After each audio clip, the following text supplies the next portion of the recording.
Welcome to Behind Bars, your go-to source for gripping stories from the underworld.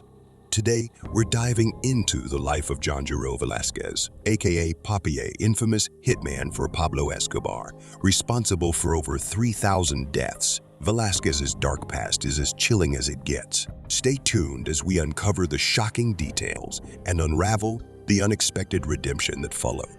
Hit subscribe and the notification bell for this jaw-dropping episode on Behind Bars YouTube. John Jairo Velasquez killed over 250 people and masterminded the deaths of 3,000 more while serving as the top hitman for drug kingpin Pablo Escobar during the 1980s.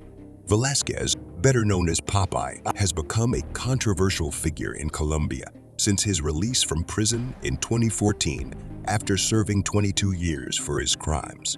Far from being an outcast, he is seen by some as a hero. On the street, people shake his hand in the street and rush to have photographs taken with him. He has certainly profited from his newfound celebrity status by writing 2 books, starring in an action film, and being involved in the production of Alias, a Netflix show based on his life in prison. He's also become an unlikely political activist with his hit YouTube channel, where he routinely criticizes the Colombian government and preaches anti-corruption. Though he admits he did wrong, he believes he's done his time, even stating he paid for Escobar's crimes too. He says he is now a reformed man who gets more thrills from writing books than killing.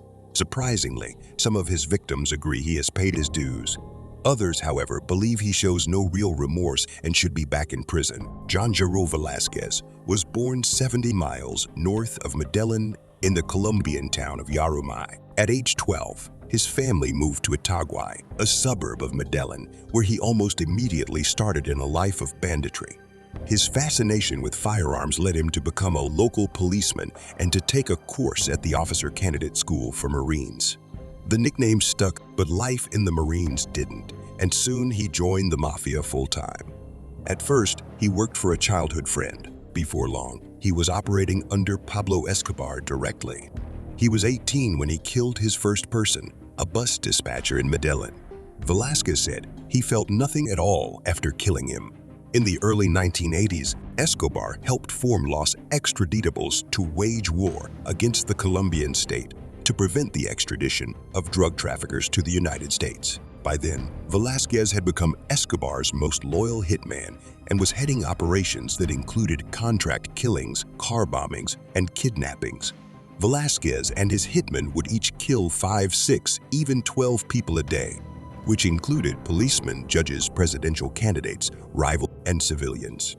He organized the kidnapping of Attorney General Carlos Moro Hoyos and Mayor Andres Pastrana Arango, who would later become the Colombian president in 1998. Velasquez followed Escobar's orders without question, even killing Escobar's ex-girlfriend, Wendy Chavarriaga Gil, for becoming an informant.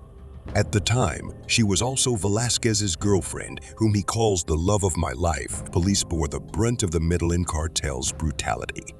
Escobar ordered his hitmen to kill police indiscriminately. According to Velasquez, they killed 540 police and wounded 800 more. In turn, police issued a 2,700 million peso bounty for Escobar and 100 million pesos for each of his 4 key hitmen, which included Velasquez. After having been admitted to the hospital for a month, on December 23, 2019, Velasquez was transferred for health reasons from the maximum security prison of Valledupar to La Picota prison in Bogota. On January 8, 2020, it was announced that Velasquez had terminal esophageal cancer and that he had at most a few months left to live. He died on February 6, 2020 in Bogota, aged 57. Thanks for joining us on this intense journey into the life of John Jairo Velasquez. If you found this episode as captivating as we did, don't forget to give it a thumbs up, share it with your fellow true crime enthusiasts, and hit that subscribe button for more chilling stories from Behind Bars. Stay tuned for our next deep dive into the underworld, where we uncover the untold stories that keep you on the edge of your seat. Until next time, stay curious, stay safe, and keep exploring the shadows with Behind Bars.